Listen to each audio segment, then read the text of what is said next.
وأحسن منك لم تر قط عيني وأجمل منك لم تلد النساء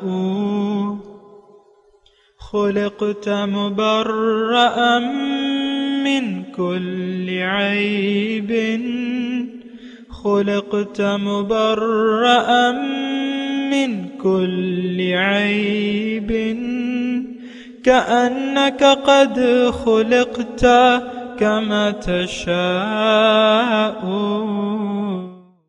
كتاب أنزلناه إليك مبارك ليدبروا آياته وليتذكر أولو الألباب. یہ کتاب برکت والی ہے جسے ہم نے آپ کی طرف نازل فرمایا ہے تاکہ دانش مند لوگ اس کی آیتوں میں غور و فکر کریں اور نصیحت حاصل کریں. اللهم صل على سيدنا محمد وعلى آل سيدنا محمد بعدد كل ذرة مئة ألف ألف مرة. سامعین و ناظرین کرام، السلام علیکم ورحمۃ اللہ وبرکاتہ. سامعین کرام، سورہ روم آیت نمبر 17-18، آج کا سبق نمبر 1889. آج کا موضوع: کیا ہم نے اللہ کے سوا سے تمام امیدیں وابستہ کر لی ہیں؟ اس کے ساتھ آج کے سبق کا آغاز کرتے ہیں. سب سے پہلے گزشتہ سبق کا اعادہ ہوگا. اعوذ باللہ من الشیطان الرجیم. پناہ مانگتا ہوں میں اللہ کی شیطان مردود سے. بسم اللہ الرحمن الرحیم. شروع اللہ کے نام سے جو بڑا مہربان نہایت رحم والا ہے.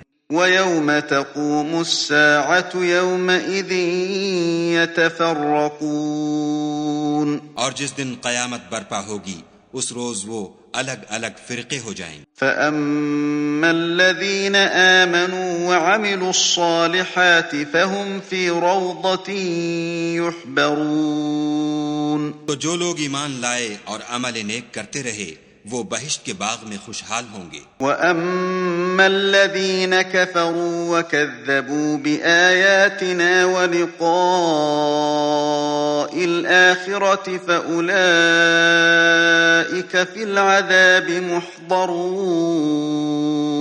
اور جنہوں نے کفر کیا اور ہماری آیتوں اور آخرت کے آنے کو جھٹلایا وہ عذاب میں ڈالے جائیں گے. سامعین کرام، سورہ روم آیت نمبر 17.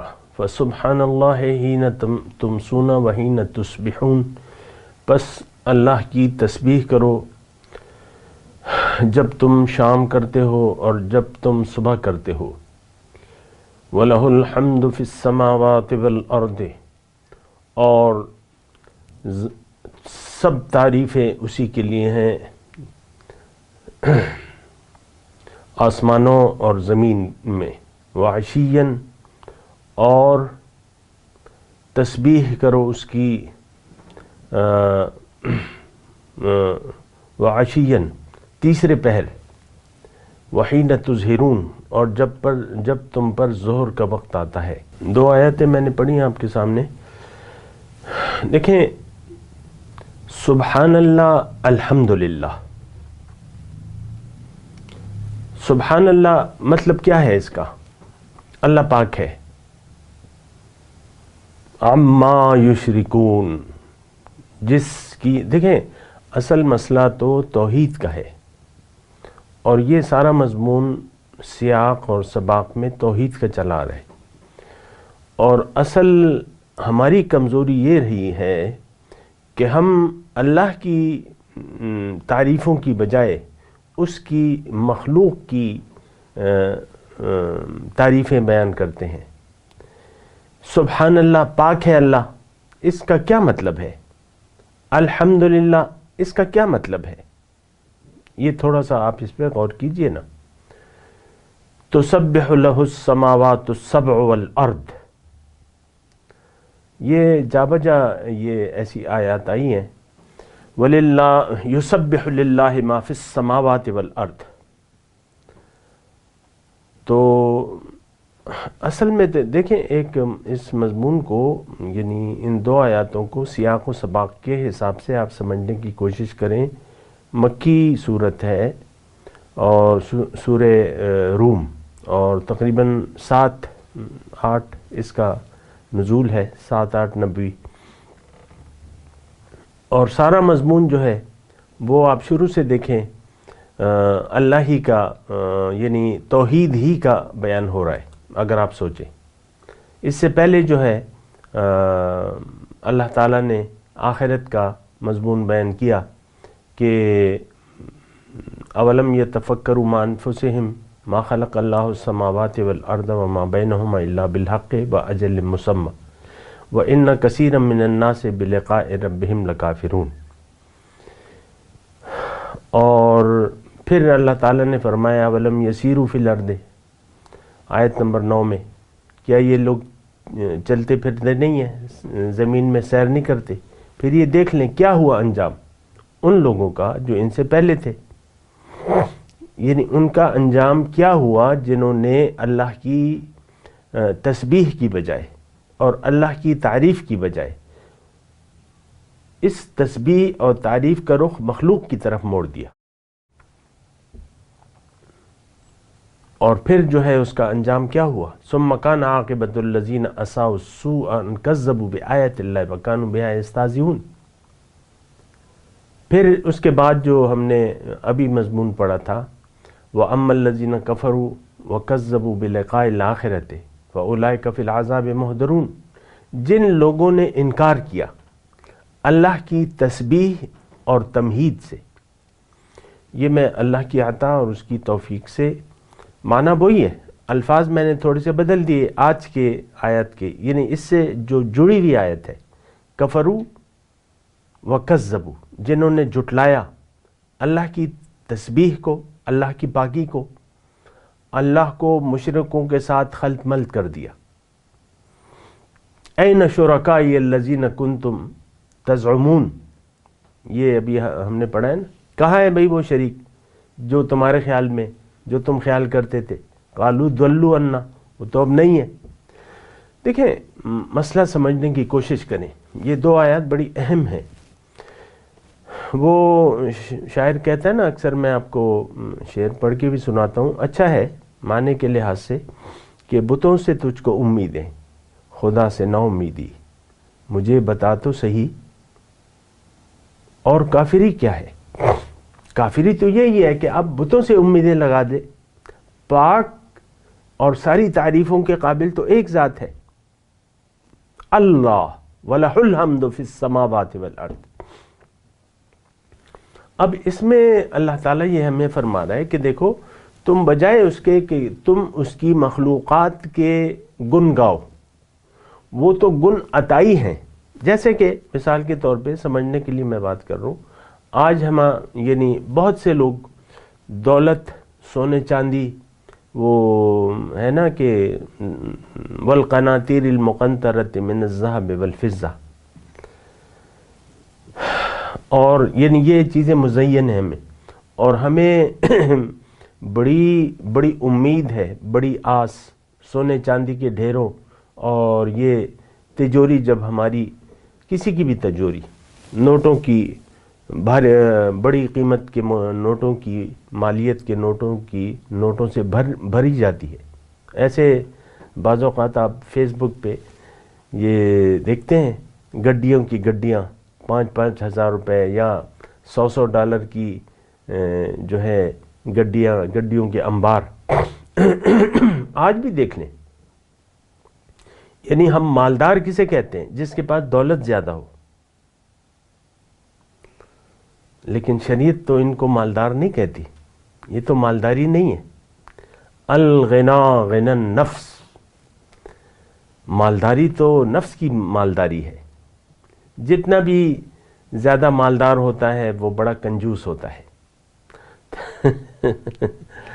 الغنا غنا النفس، حضور صلی اللہ علیہ وسلم نے بڑے قیمتی جملے ارشاد فرمائے کہ مالداری تو دل کی مالداری ہے. الغنا غنا النفس. حضور صلی اللہ علیہ وسلم آپ ان کی دیکھیں، یعنی جود و سخا کا عالم دیکھیں نا، وہ یعنی غریبی سے نہیں ڈرتے تھے، ریوڑ کے ریوڑ بخش دیتے تھے، گن گن کے نہیں دیتے تھے، لے جاؤ یہ ریوڑ تمہارا ہوا۔ مختلف واقعات ہیں ان کی جود و عطا کے، سبحان اللہ۔ وہ جمع کرنے کے شوقین نہیں تھے، ہم تو جمع کرنے کی شوقین ہیں۔ وَتُحِبُّونَ الْمَالَ حُبًّا جَمًّا، تم مال سے تو ٹوٹ کے محبت کرتے ہو۔ وَإِنَّهُ لِحُبِّ الْخَيْرِ لَشَدِيدٌ، ظاہری جو خیر ہے اس کی محبت میں تو تم بڑے سخت ہو۔ اب اس کی میں تفصیل میں نہیں جاتا، آپ کو اچھی طرح معلوم ہے کہ ہماری ساری ہم تسبیح بیان کر رہے ہیں عملی طور پہ ظاہر کی۔ ظاہر میں دولت، عزت، شہرت یہ بڑی چیز ہے۔ میں نے خود سنا ہے بعض ایسے لوگوں سے، وہ کہتے ہیں عزت بڑی چیز ہے، عزت۔ اور یعنی آپ کو کوئی دیکھیں، آپ کی کوئی تضحیق کرے تو انسان، مثال کے طور پہ عرض کروں، گالی دے کوئی کسی کو تو بڑا تیش، میں نے دیکھا ہے لوگ بڑے تیش میں آ جاتے ہیں، کیونکہ ان کو اپنی عزت محبوب ہوتی ہے۔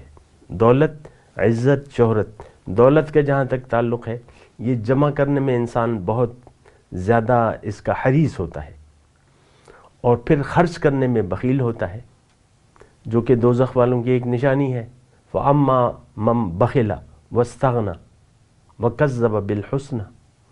تو دیکھیں یہ دو آیات جو ہیں اس کا حقیقی مفہوم یہی ہے کہ انسان اللہ کی طرف رجوع کر لے، اس ذات کو محسوس کرے، قائل ہو جائے جو کہ حقیقی، جس کے لیے ساری تعریفیں اسی کے لیے ہیں۔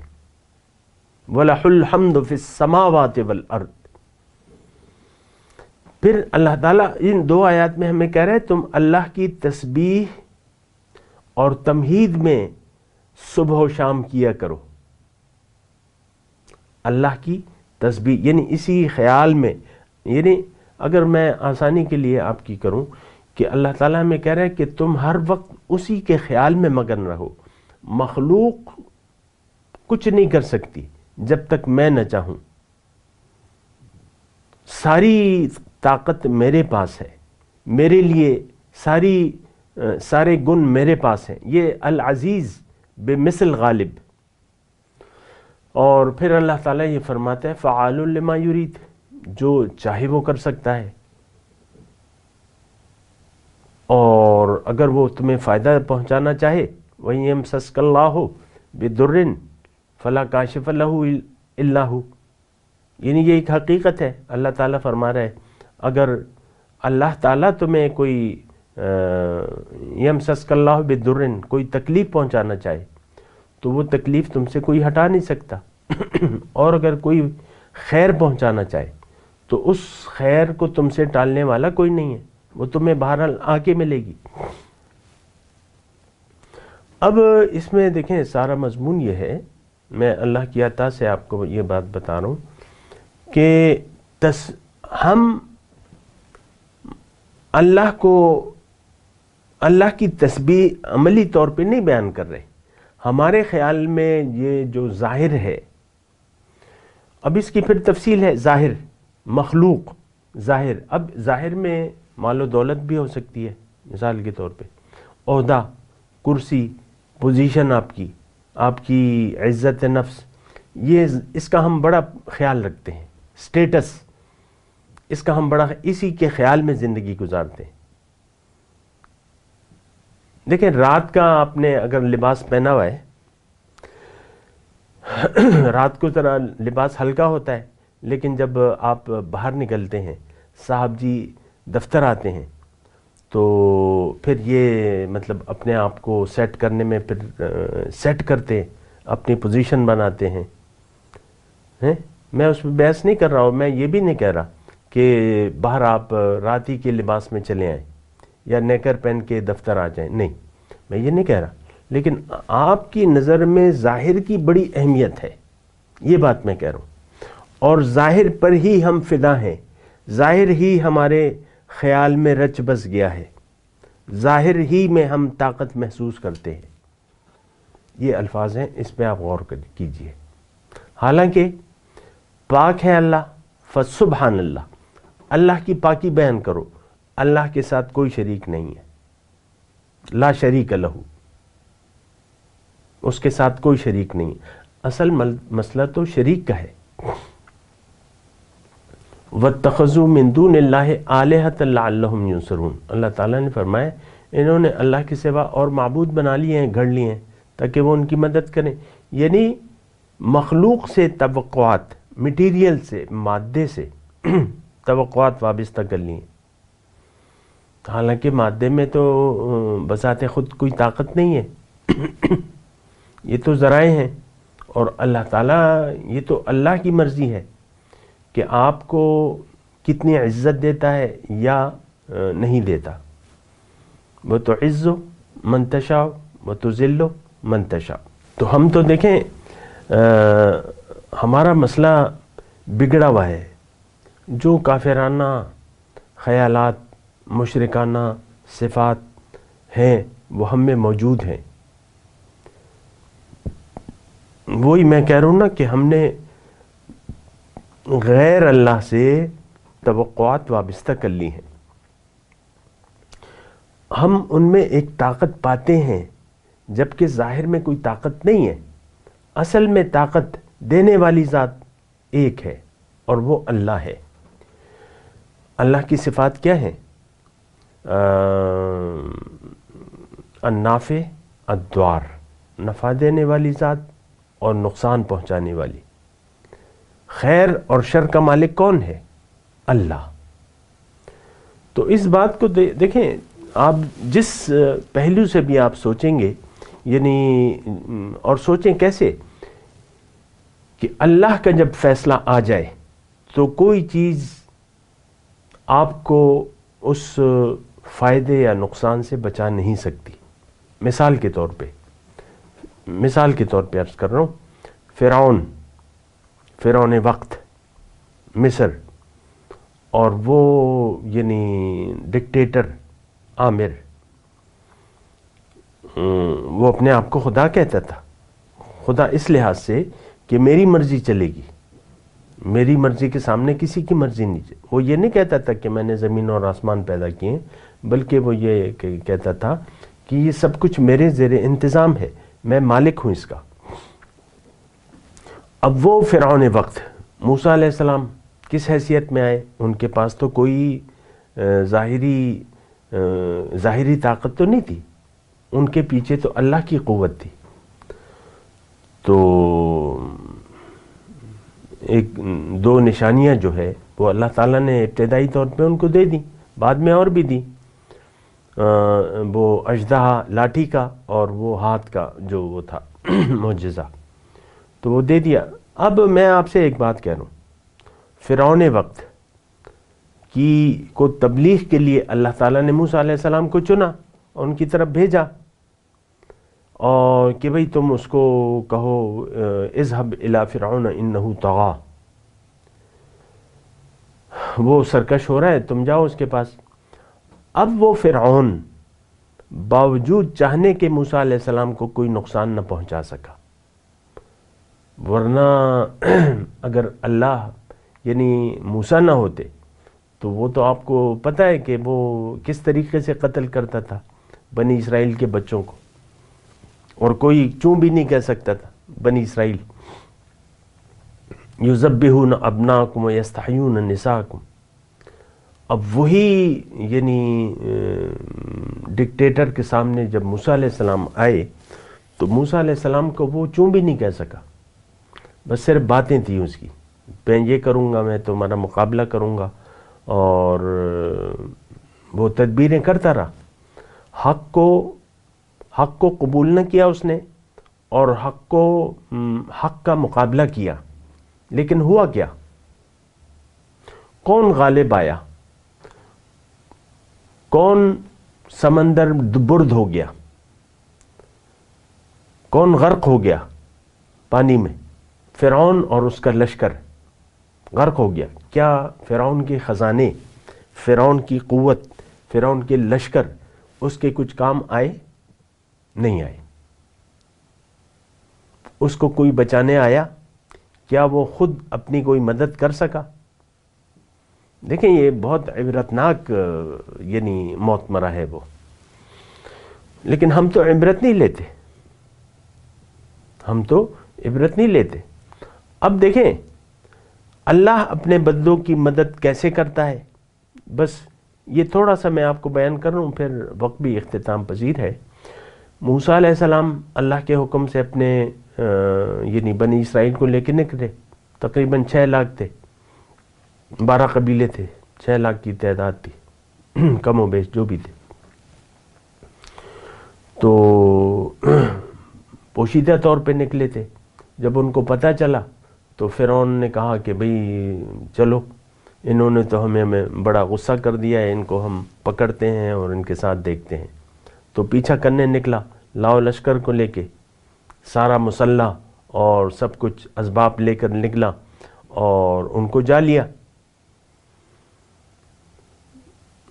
اور ادھر موسیٰ علیہ السلام اس کے دریائے قلزم کے پاس پہنچے، جو بھی دریا تھا، جو بھی نام تھا اس کا، اس وقت مجھے ذہن میں نہیں آ رہا۔ تو اب سمندر کس کے زیر تابع تھا، کس کے حکم کے تابع تھا؟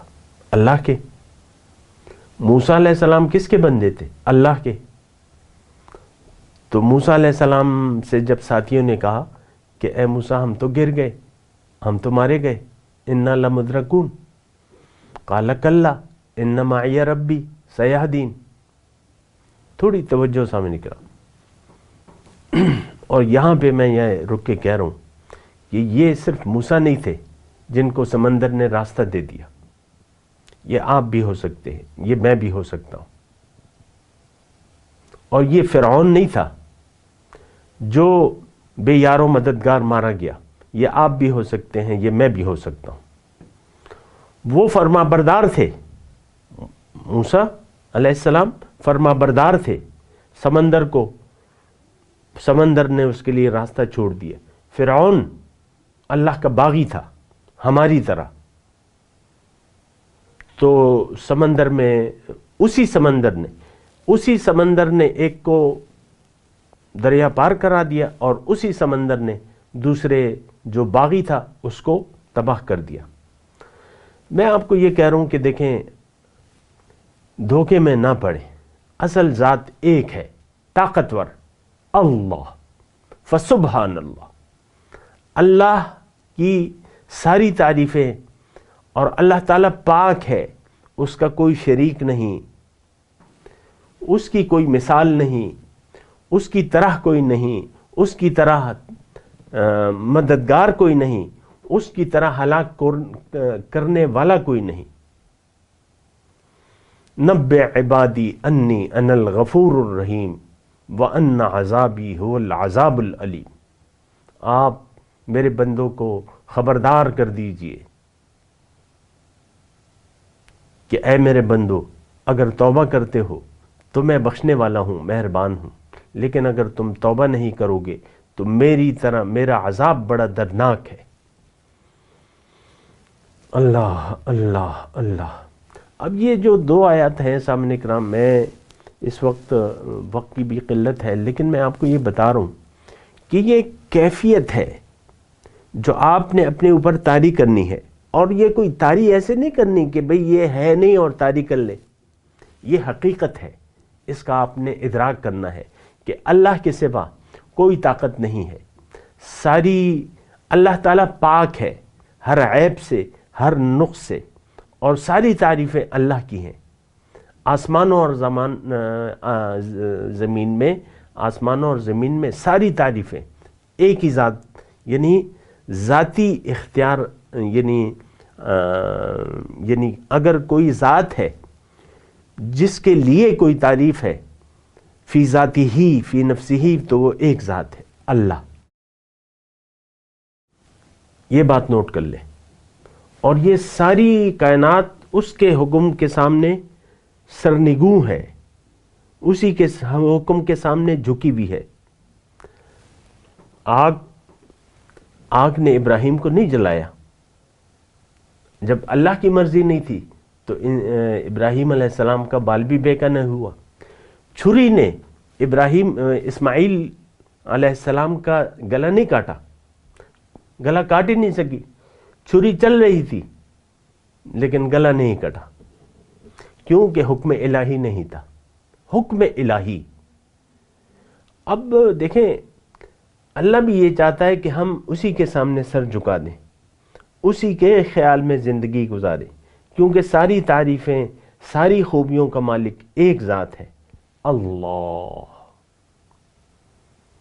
اور پھر یہ آگے جو مضمون آ رہا ہے یخرج الحیہ، یہ تو انشاءاللہ ہم بیان کریں گے، لیکن یہ 2 آیات جو میں نے آپ کو بیان کی ہیں، اس میں یہ یعنی اس کا جو ماحاصل ہے گفتگو کا، ان 2 آیات کا، کہ یہ ایک کیفیت جو حقیقت ہے ہم اپنے اوپر طاری کر لیں۔